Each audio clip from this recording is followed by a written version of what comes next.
título de este libro, Esto es propaganda vegana, de Ed Winters, vaya que llama la atención, ¿no? Está hecho para provocar. Pero bueno, más allá de la portada, ¿de qué va realmente? Vamos a meternos a desmenuzar de forma neutral las ideas principales de sus primeros 3 capítulos, usando el libro como nuestra única guía. Y de entrada, el libro arranca con esta idea que es potentísima.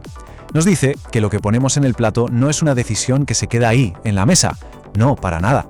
Sugiere que cada comida tiene el poder de sacudir y transformar el mundo en el que vivimos. Ok, entonces, ¿cuál es el meollo del asunto? El argumento central del libro. Esta pregunta es la que nos abre la puerta, de par en par, al fundamento moral sobre el que se construye todo lo demás. Aquí está la primera gran idea que plantea el libro. Ser vegano no es tanto sobre la comida que se elige, no es una dieta, sino que es, antes que nada, una postura ética. Todo, absolutamente todo, gira en torno a una pregunta. ¿Es moralmente justificable que usemos animales para nuestro consumo? Y para sostener este punto, el libro hace una distinción que es clave. Una cosa es lo que es legal y otra muy distinta es lo que es moral. Nos pone sobre la mesa ejemplos históricos que son durísimos, ¿no? Como la esclavitud o el apartheid. Cosas que en su momento fueron perfectamente legales. El punto aquí es que aunque la ganadería industrial sea legal hoy en día, eso no significa que sea correcta, sobre todo si choca con valores que muchos compartimos, como la compasión y el respeto. Para poder explicar esta idea, el libro nos presenta un concepto fundamental, el especismo. ¿Y qué es eso? Bueno, lo define como una forma de discriminación, un prejuicio que básicamente pone los deseos, pues triviales de nuestra especie, como el sabor de una comida, por encima de la necesidad más básica de otra especie, la de vivir y no sufrir. Y para que este argumento no se quede en el aire, el libro intenta ponerle un número, hacerlo tangible. Plantea que el placer que nos da una comida dura, en promedio, ¿cuánto? Solo unos 15 minutos. Y con ese número en mente llega la pregunta que es el corazón del primer capítulo. Ponen en una balanza esos 15 minutos de placer contra, pues, la vida entera de un ser vivo. La pregunta que queda flotando es, ¿cómo se justifica esa balanza? ¿Realmente nuestro placer vale más que sus vidas? Pero a ver, ¿cómo es que llegamos hasta aquí? ¿Cómo se armó todo este sistema? El libro argumenta que esa imagen que tenemos en la cabeza de la granja feliz con animalitos pastando libres es más bien un mito. Así que la segunda parte se dedica a explorar cómo se construyó pieza por pieza el sistema industrial que tenemos hoy.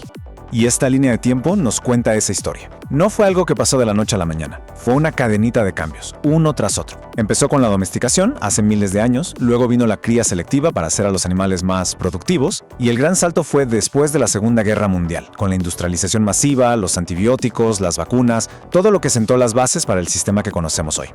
Para explicar cómo se normalizó todo esto, el texto utiliza una idea muy interesante, la ventana de Overton. Básicamente lo que dice es que prácticas que en un principio nos parecerían una locura, impensables, crueles, como encerrar animales de por vida, se fueron introduciendo poco a poquito. Y con el tiempo dejaron de escandalizar y se convirtieron en el pan de cada día, en el estándar de la industria. Y esto nos lleva a una desconexión, pero enorme, entre lo que la gente piensa y lo que realmente pasa. El libro cita datos de Estados Unidos que son reveladores. Casi la mitad de la gente dice que apoyaría prohibir la ganadería industrial. Pero ojo, al mismo tiempo, más del 99% de la carne que se come en ese país viene justamente de ese sistema. Una contradicción total. Bueno, y después de ver la historia, el libro se mete de lleno en la realidad de hoy. Y lo hace cuestionando fuerte la idea de que tenemos estándares altos de bienestar animal. Toma el caso del Reino Unido como ejemplo, para argumentar que incluso en lugares que se consideran avanzados, la vida en las granjas es muy distinta a lo que la gente se imagina. El libro sostiene que las etiquetas de bienestar, como la famosa Red Tractor del Reino Unido, son más que nada una herramienta de marketing, y señala varios conflictos de interés. Por ejemplo, que las auditorías casi siempre se avisan con tiempo, así que las granjas se pueden preparar, o que las mismas normas tienen que ser comercialmente viables, lo que pone el negocio por encima del bienestar del animal. Y esta tabla lo deja clarísimo. Es un contraste brutal entre la idea que tenemos y la práctica legal estándar, en este caso con los cerdos. Mientras uno se imagina cerditos en el lodo, el libro describe una realidad de jaulas donde ni se pueden mover, de mutilaciones que se hacen sin anestesia y de mataderos con cámaras de gas CO2. La distancia entre la imagen y la realidad es abismal. Ahora, con la industria lechera, el libro describe un ciclo que se repite una y otra vez, en 4 pasos que parecen inevitables. Todo empieza con una inseminación forzada. Apenas nace el ternero, se lo separan de la madre para que la leche se pueda recolectar para nosotros. Y la vaca repite este ciclo una y otra vez hasta que ya no es rentable y, bueno, su último destino es el matadero.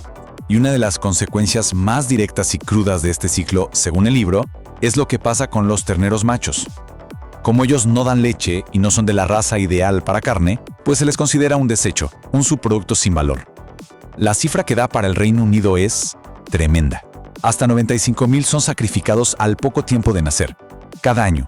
Y así, al final, el libro amarra todos los cabos, el argumento moral del principio, el contexto histórico de cómo llegamos aquí y la realidad cruda de las prácticas actuales.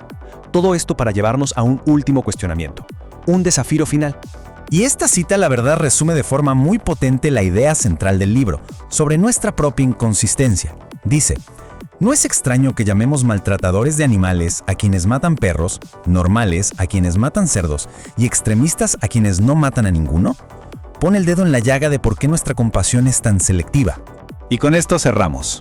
El análisis del libro nos deja con una pregunta final, una que el autor plantea directamente. Si la mayoría de la gente se considera compasiva y está en contra de la crueldad animal, entonces la gran pregunta es: ¿cómo se verían nuestras acciones si de verdad estuvieran alineadas con esos valores en nuestro día a día?